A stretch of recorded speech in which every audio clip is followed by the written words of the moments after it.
मित्रों, नमस्ते संस्कृताय संस्कृत प्रवाहिनी में मैं आप सभी का स्वागत करता हूं।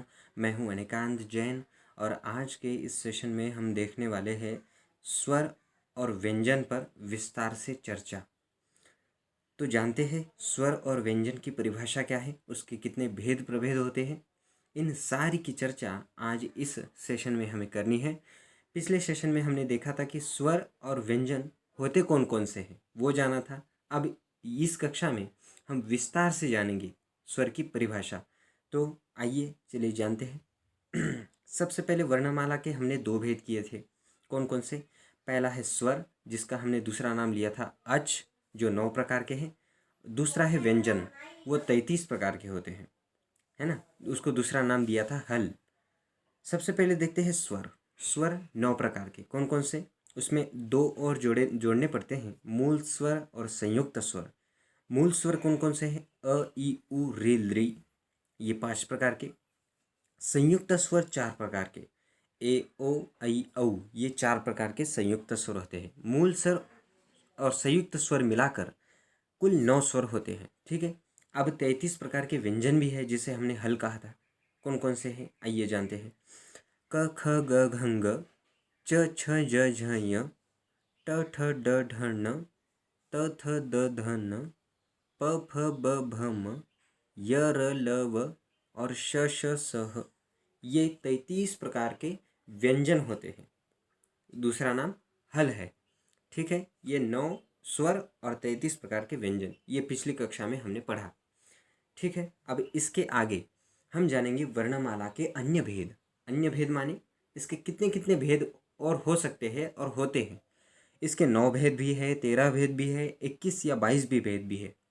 पर कैसे, इसको कैसे हैं, कैसे स्वर इतने प्रकार के कैसे देखते हैं? 9 कैसे हैं? अ, ई, उ, ऋ, लृ, ये मूल स्वर हो गए 5, ठीक है। ए, ओ, ऐ, औ, ये संयुक्त स्वर हुए 4। 5 और 4 मिलाकर कितने स्वर? 9 स्वर। 13 प्रकार के कैसे? 9 + 4 बराबर 13। 9 कौन से लेने हैं? ऊपर के मूल स्वर 5 और संयुक्त स्वर 4 मिलाकर 9 स्वर ये लेने हैं। ऊपर के ही नीचे रख दो, ठीक है। ए हो गए 9 + 4, इसमें 4 कौन से जोड़ने हैं? जो आगे दिए हुए हैं, देखिए आ, ई, उ, री, ये अस से चौ सूत्र के अनुसार इसमें दीर्घ रूप से दिए हुए हैं। इस सूत्र के अनुसार वो 4 स्वर है, ठीक है। इस पे हो गए 9 और 4 13, ये हो गया। अब 21 और 22 भेद कैसे होते हैं देखिए। स्वर, ह्रस्व स्वर कौन कौन से, जिसे हम मूल स्वर भी कह सकते हैं, ठीक है। ये ह्रस्व स्वर है अ, ई, उ, रे, लृ, ये 5 जिसे हम मूल स्वर कहें। दीर्घ स्वर ये 8 कौन कौन से देखें? आ, ई, उ, री, ए, ओ, ऐ, औ, ये दीर्घ स्वर है। इसमें लृ नहीं होता, लृ का दीर्घ नहीं होता और ए, ओ, ऐ, औ का ह्रस्व नहीं होता, ठीक। ये हो गए दीर्घ स्वर 8। अब इसमें और एक है प्लुत स्वर। ये प्लुत स्वर कौन से? वही जो दीर्घ स्वर आपने ऊपर लिखे हैं वही नीचे लिखना है। और मात्र इसमें क्या आएगा, एक इसमें अंक 3 आएगा, ठीक है। आ के सामने देखिए 3 लिखा हुआ है, ई के सामने 3, उ के सामने 3। 3 का अंक वो संबोधन करता है, वो संबोधित करता है कि ये प्लुत स्वर है, हाँ है ना, ठीक है। अब इसके आगे देखें, विकल्प से स्वीकृत प्लुत स्वर लृ है, अपने मन से लेना है नहीं लेना है आप जाने, है ना। जहाँ उपयोग में वहाँ आप उपयोग उसका कर सकते हैं। ये एक प्रकार का होता है लृ, मात्र लृ, है ना। तो 5, 8, 8 और 1, 21 या 22 हो सकते हैं। परीक्षा में ऐसा पूछा जाए कि स्वर कौन सा लिखे परीक्षा में, तो आपको सही उत्तर 9 ही लिखना चाहिए, ठीक है ना। अब हम देखने वाले हैं वर्ण विचार। देखिए वर्ण विचार में क्या होता है, वर्णमाला की परिभाषा क्या है, सबसे पहले तो ये जानते हैं। देखें, किसी भी भाषा की सबसे छोटी ध्वनि वर्ण कहलाती है। क्या कहा? किसी भी भाषा की सबसे छोटी ध्वनि वर्ण कहलाती है। कोई भी भाषा हो, संस्कृत हो, हिंदी हो, अंग्रेजी हो, मराठी हो, कोई भी भाषा हो, तो सबसे छोटी ध्वनि वर्ण कहलाती है। ये आप जान लें। अर्थात ऐसी ध्वनि जिसका अंतिम विभाजन कर दिया गया हो एवं आगे विभाजन किया जाना संभव नहीं हो उसे वर्ण कहते हैं। ठीक है, अब वो ऐसा वर्ण है कि उसका अंतिम विभाजन हो गया है, अब इसका दूसरा भाग नहीं होगा। ठीक है, इसलिए उसे वर्ण कहते हैं। जैसे क है, ख है, ग है, ये अर्धमात्रिक होते हैं, अर्धमात्रिक होते हैं, है ना। इसकी आधी ही मात्रा होती है, इसलिए उसको अंतिम विभाजन जिसका हो गया है, इसके बाद विभाजन उसका नहीं होगा। ठीक, इसलिए वे वर्ण कहलाते हैं। वर्ण के भेद भी जान लेते हैं। देखें, वर्ण के भेद हमें पता ही है। पहला है स्वर जिसका अच दूसरा नाम है, व्यंजन जिसका दूसरा नाम हल है। ये वर्ण के दो और भेद हो गए। ठीक है, भेद प्रभेद जाने रहिए। अब हम देखने वाले हैं स्वर, जिसका पहला भेद है वर्णमाला का स्वर अच, उसका दूसरा नाम है अच, है ना। उसकी परिभाषा देखते हैं क्या कहता है। किसी भी ध्वनि का उच्चारण करने पर फेफड़ों से उठी हुई श्वास वायु मुख में बिना किसी अवरोध, बाधा, रुकावट, संघर्ष के मुख से बाहर निकल जाती है तो वह ध्वनि स्वर ध्वनि कहलाती है। स्वर किसे कहा जाता है? देखें, किसी भी ध्वनि का उच्चारण करने पर, किसी भी ध्वनि का हम उच्चारण करते हैं, हम बात करते हैं, हम बोलते हैं, तो फेफड़ों से उठी हुई श्वास वायु मुख में बिना किसी अवरोध, बाधा ऐसे ही निकल जाती है। ठीक है, उसके नीचे दिया हुआ है, देखें, सामान्यतः हमारे मुख से स्वतः उच्चरित होने वाली ध्वनियाँ स्वर ध्वनियाँ कहलाती है। उसको कुछ करने की ज़रूरत नहीं है, वो स्वतः उच्चरित होती है। जैसे देखिए, स्वर ध्वनियाँ आपको पता ही है, 9 प्रकार की स्वर ध्वनियाँ हैं। कौन कौन सी? अ, ई, उ, री, लृ, ए, ओ, ऐ, औ, ये 9 प्रकार की स्वर ध्वनियाँ हैं। ठीक है, स्वतः उच्चरित होती है। इसे निकालने के लिए कोई अलग इसमें प्रयास नहीं करना पड़ता है। ठीक है, ये स्वतः उच्चरित होती है, इसलिए उनको स्वर ध्वनियाँ कहते हैं। ठीक है, ये स्वर ध्वनियाँ हो गई, इसकी परिभाषा जाने रहिए। दूसरा नाम इसको अच है। ठीक है, बिना किसी अवरोध, बाधा, रुकावट की ये मुख से बाहर निकलती है। ठीक, अब स्वरों का वर्गीकरण किस प्रकार है ना, इसके भी भेद प्रभेद है। देखिए, वर्णमाला के हमने 2 भेद किए थे, स्वर और व्यंजन, और स्वर और व्यंजन के और भेद 3 हो गए। देखो आगे देखें, स्वरों का वर्गीकरण किस प्रकार होगा वो देखते हैं। 3 प्रकार से होगा। कौन कौन से? ह्रस्व स्वर, दीर्घ स्वर और प्लुत स्वर। ये 3 प्रकार से स्वरों का विभाजन होगा। विधायक सूत्र क्या है?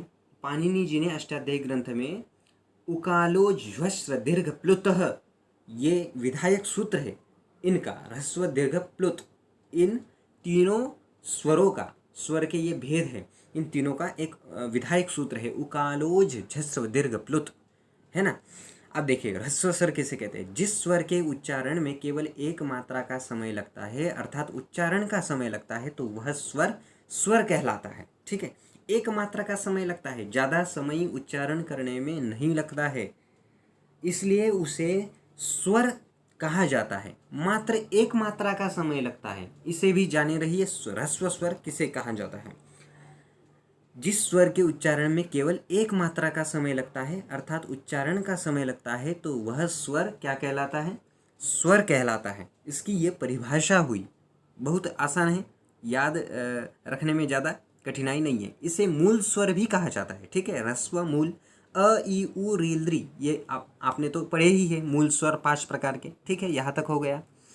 अब हम जानेंगे दीर्घ स्वर, उसी का दूसरा भेद। ह्रस्व स्वर, दीर्घ स्वर और प्लुत स्वर, ये 3 भाग किए थे। अभी हमने जो देखा वो ह्रस्व स्वर था, अभी हम जो देख रहे हैं वो दीर्घ स्वर है।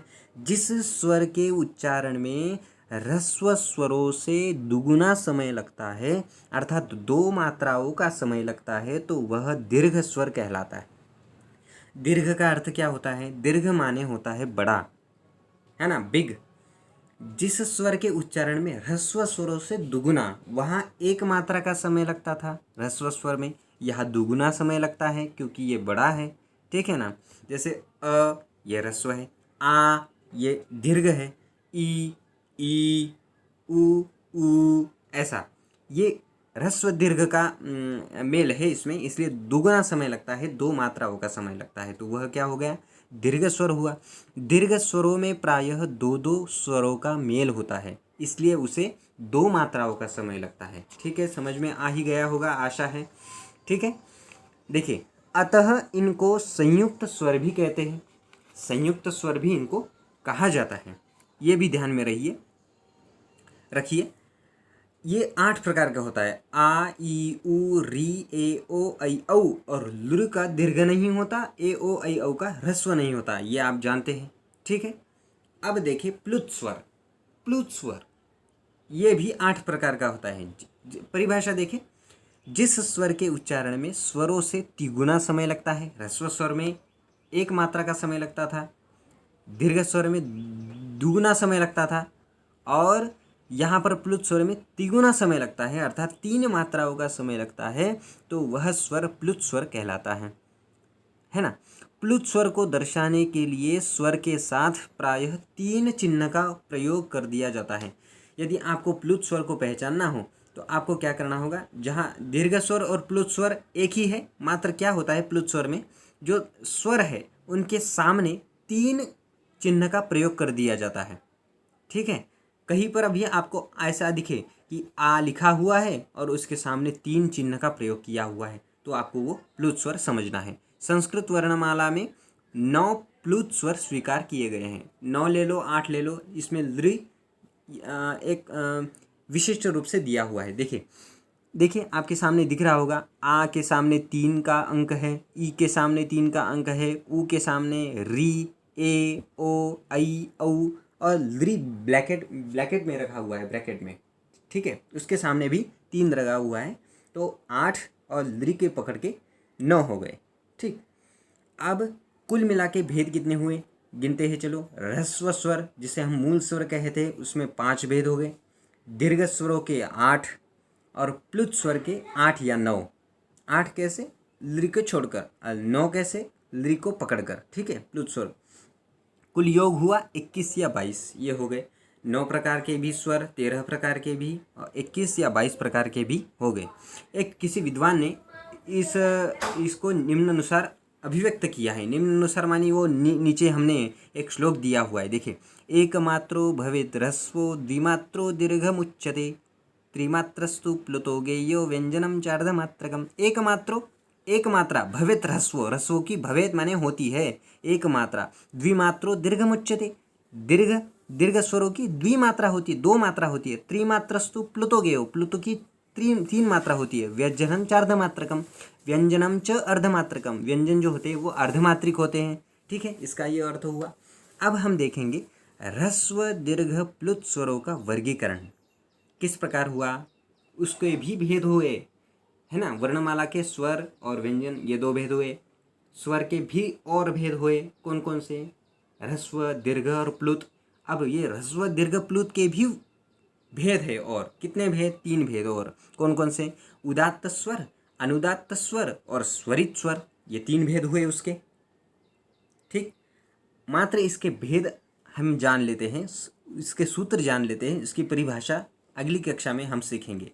ठीक है, देखें, उदात्त स्वर, अनुदात्त स्वर और स्वरित स्वर, इन तीनों के सूत्र देखें। उदात्त स्वर का सूत्र है उच्चैरुदात्तः, अनुदात्त स्वर का है नीचैरनुदात्तः, और स्वरित स्वर का सूत्र है समाहारः स्वरितः।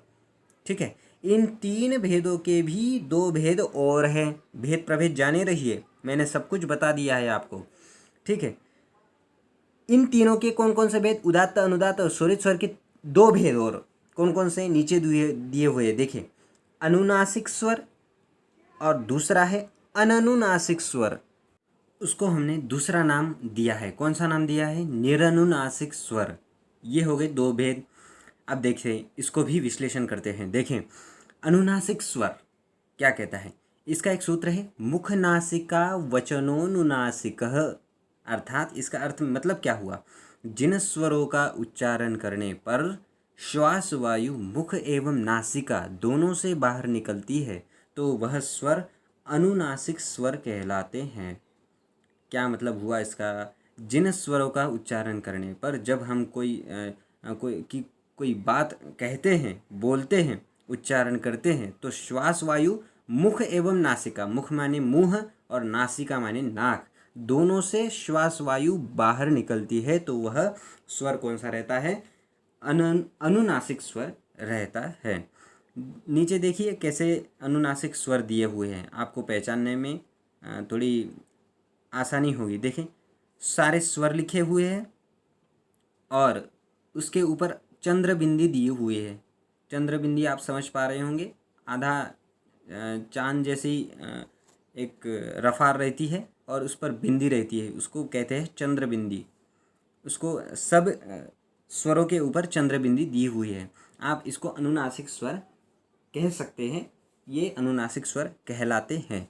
ठीक है, इस प्रकार के ये अनुनासिक स्वर होते हैं। परिभाषा जाने रहिए। जिन स्वरों का उच्चारण करने पर श्वास वायु मुख एवं नासिका, ठीक है, मुख एवं नासिका दोनों से बाहर निकलती है। ठीक है, दोनों से निकलती है श्वास वायु बाहर, तो उसे क्या कहते हैं?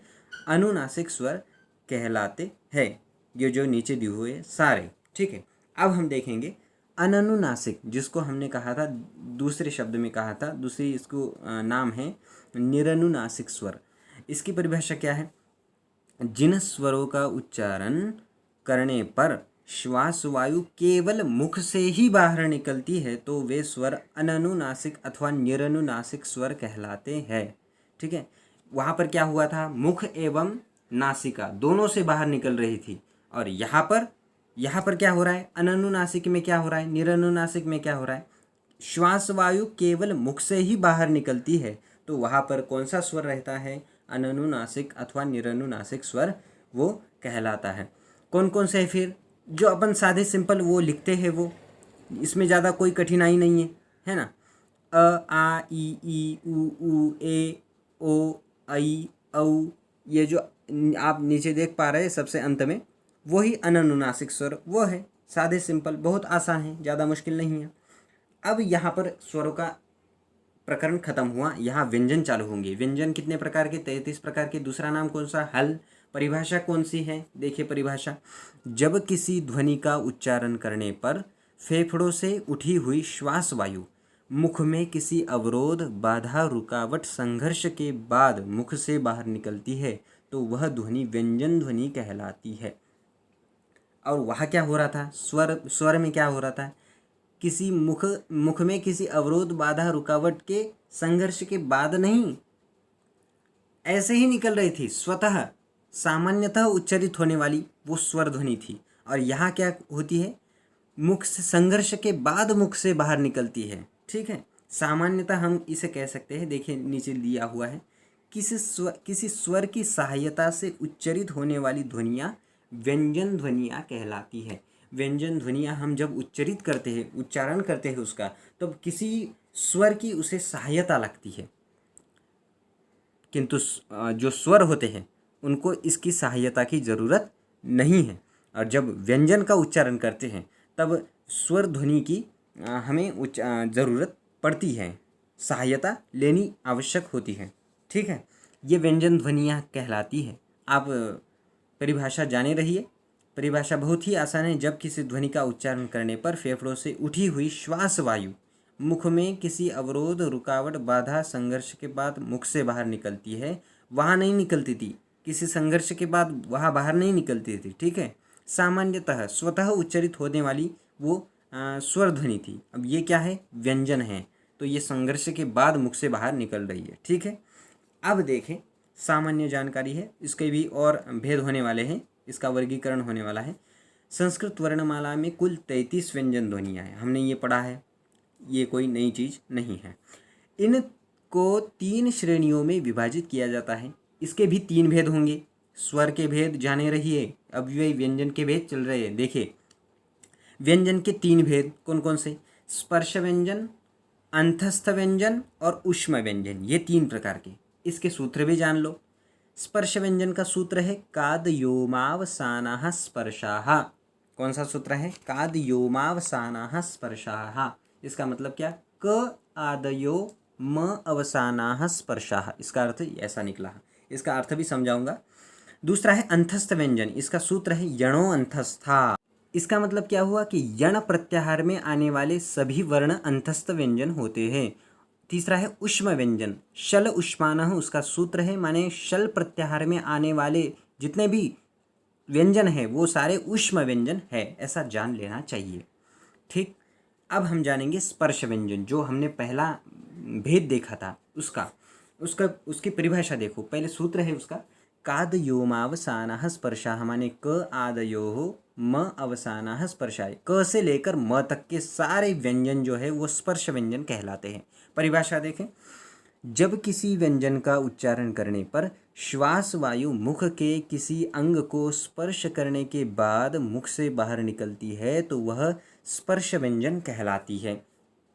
क्या कहा परिभाषा में, क्या कहा, जब किसी व्यंजन का उच्चारण अपन करते हैं तब श्वास वायु मुख के किसी अंग को स्पर्श करने के बाद, स्पर्श व्यंजन स्पर्श करने के बाद, ठीक, आसान है, स्पर्श करके ही बाहर निकलती है तो वो क्या कहलाती है, स्पर्श व्यंजन कहलाती है।